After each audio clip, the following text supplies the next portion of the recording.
Fresh from the showcase here at SwissWatchExpo in our new place, we're going to talk about some of the Breitling manual movements today because there's some really cool stuff that we have in our inventory and things you should know about Breitling.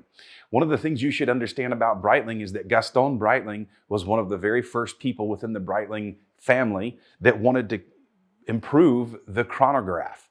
And so the monopusher, which means the pusher in the center of the crown for these watches, was the first way that a stopwatch or a chronograph worked. And so this was unique to the wristwatch. This is a Navitimer, and this Navitimer has a chronograph with the Breitling modified movement in it. It's actually a Lemania movement, which you'll know from the Omega Speedmaster. It's an 1861 movement, so it is actually a derivative of the Speedmaster movement. It's modified just a little bit by Breitling. And the way that they modify it is they polish some of the extra screws, they do some decoration on the base plates and things like that, and some of the bridges inside. So when you take a loop to this watch, you will see on the inside some really important details that Breitling puts into their watches. It's not just a borrowed movement from Lemania. They are really unique to look at. And this one has a clear case back so that you can enjoy that particular movement. Now, one of the things about this particular movement is that it's been with Breitling since the very first days of Navitimer. And in fact, through the 1970s, in 1970, Breitling went bankrupt because of the quartz movement and because of the Japanese introducing the digital quartz to the watch world. And that was kind of a high interest, fancy watch to have. Fair enough, it was new technology. It was something that you didn't have to have it serviced and maintained, and you didn't have to worry about shock and vibration destroying it and these kinds of things. So Breitling, back in around 81 or 82, started coming back into the game, back into the fold. They were refounded and purchased. And so when they did, they brought back the Lemania movement again, which wound up in the Navitimer as usual. One of the watches that you'll notice from the Breitling manual wind chronograph movement in the Navitimer is this watch. This is the Cosmonaut. Now this happens to be an interesting one because it has the black subdials on that mercury silver dial. The difference between this dial and what people call a panda dial is that this is actually silver. This is not white. So that's very important to note that when you look at this watch, it takes on a couple of different personalities. It doesn't just look white, it looks a little bit pearl, it looks a little bit ivory, it can even look a little bit grayish silver at times. So it is called mercury silver, and you can still refer to this as a panda dial. But this watch actually has a similar movement to this watch, except that this one is reduced by gearing. And so this one is a 24-hour dial as opposed to this one, which is a 12-hour dial. So this one works as a standard 12-hour feature watch. The Cosmonaut works on a 24-hour scale. So when you look at this particular dial throughout the day, you may find that even though you're looking at 6 o'clock, it's in a strange position here.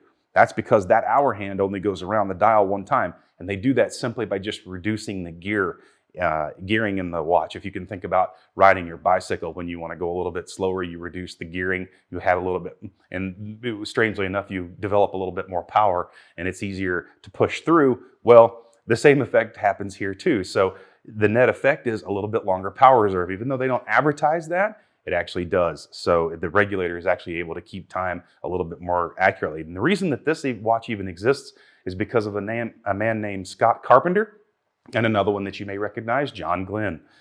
Scott Carpenter wanted a watch that he could take to space. At the time, they weren't 100% sure that an automatic movement with the weight that swings around inside the watch would continue to keep moving while they were in space and accurately keep time. There wasn't enough data. So they did know that they could continue to keep a manual wind watch moving, and he actually wore one of these on his wrist, Scott Carpenter did, when he encircled the Earth in 1962. So this watch was a 24-hour dial because obviously when you're in space, you really just have no idea whether it's day or night, depending on where you're at in the world, especially given that you're communicating back to Earth. So you want to make sure that you know the time sequences on Earth versus in space flight. So the Cosmonaut was one of the first watches in space to encircle the Earth, whereas the Speedmaster which used a similar movement, was the first one on the moon. So that's a little bit about these two. Now, one of the more historical watches, and probably one of my favorites, is this Transocean. This Transocean is a 1915. It was a limited series, and it literally was limited to 1,915 pieces. This was a throwback to the original Gastone Breitling invention of the monopusher. In the early days, the pusher was not up top. It was actually in the center of the crown. Well, it was a start, stop, reset feature. So it was one button that performed all actions. At some point during 1934, they decided, Breitling, that they wanted to move that pusher to the top side of the case. So in 1934, the pusher moved from the center of the crown to the top side of the case. This 1915 is a little bit of a combination of all of those things. This one displays the pusher on the top of the case, plus it even has a date feature, which is the most modern version, by the way, which resembles the Navitimers. So this one has just a dual chronograph. The subdials on a dual chronograph. It has 2 subdials as opposed to 3. And it also has the shadowed effect painted numbers on the dial. Now they are superluminova, but they're made to look more like the old tritium and radium paintings where they have a little bit of patina in them, but that's not natural. That's actually just faux, as they say. And this watch, it is no longer made. That in general, just the Transocean series of Breitling watches is no longer made.